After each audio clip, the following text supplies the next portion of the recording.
Rencontre à présent avec un collectif lorrain baptisé Zone 42, de jeunes passionnés de cinéma qui proposent sur Internet une web-série des comédies horrifiques. Le montage des nouveaux épisodes est en cours de finalisation avant la mise en ligne.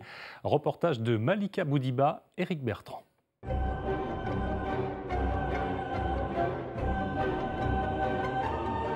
Et si tous les mythes et les légendes étaient réels? Les monstres, les méchants seraient parmi nous. Et si une organisation secrète pour les combattre existait, elle s'appellerait Zone 42 et serait à Nancy. Voilà pour le scénario de cette web-série. On est sur de la comédie horrifique, donc un mélange de la comédie et de l'horreur, mais on a aussi du drame et on a des situations absurdes. On va, dans tout ce qui est la représentation du monstre, on est sérieux, c'est-à-dire quand on a un loup-garou, il y a vraiment un loup-garou à l'écran. On a filmé avec du maquillage. On a le loup-garou, il est là. Mais par contre, la réaction des personnages va être réaliste et donc en décalage avec tout ce qu'on peut voir dans le cinéma de genre habituel. C'est un peu avant, puisque là, c'est... 9 épisodes, tous tournés. Le collectif est en train de finaliser le montage. Il aura fallu déjà 3 ans de travail. Des passionnés de cinéma, pour certains anciens étudiants de l'IECA, tous rêvent d'une carrière au cinéma. Les faits, il y a moyen que t'aies la vue un peu strange, quoi, tu vois. Mais après, là, c'est encore différent parce que sur l'autre plan, on est champ contre champ. Tu vois, c'est comme si on le filmait lui en train de reculer, alors que là, Oui, on n'a c'est pas plus subjectif, donc on peut se permettre de faire des trucs un peu foufou en termes d'image et de son. Moi, ce que je préfère faire dans Zone 42, c'est clairement l'image.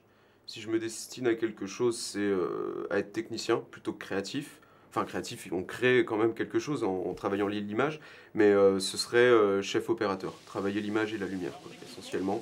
Et voilà, la post-production, je commence à m'y mettre, le montage commence à m'y mettre, j'apprécie ça.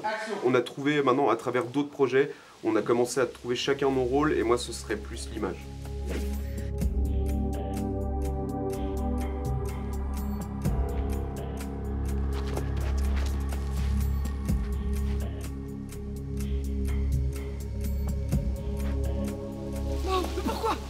Bang Bang est un de leurs courts-métrages, car en plus de Zone 42, ils participent chaque année au 48 heures Film Project, un concours où il faut fabriquer un film en 2 jours maxi.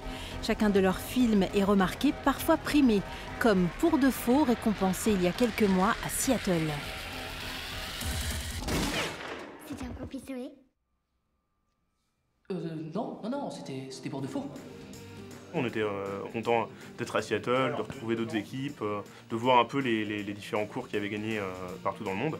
Et plus le festival avançait, plus finalement on avait la pression, puisqu'il y a des gens qui venaient nous voir, surtout après que notre film était diffusé, qui nous disent « j'ai adoré votre film, je pense qu'il va être dans les finalistes, etc. » Et du coup on avait un peu de pression. Depuis qu'on commence à diffuser nos courts-métrages, en fait, sur YouTube, pour l'instant, il n'y a que nos courts-métrages faits dans le cadre des 48 heures. Et le fait d'avoir des prix, bien sûr, augmente un peu la visibilité sur Internet, sur Facebook, etc. Et grâce à ces 48 heures qui sont diffusées, effectivement, on a des gens qui nous ont contactés pour commencer à avoir des plans plus professionnels. Zone 42 sera diffusée à la rentrée sur le net et sans doute dans une salle de cinéma. En attendant, l'équipe propose des extraits et des rencontres à différents endroits.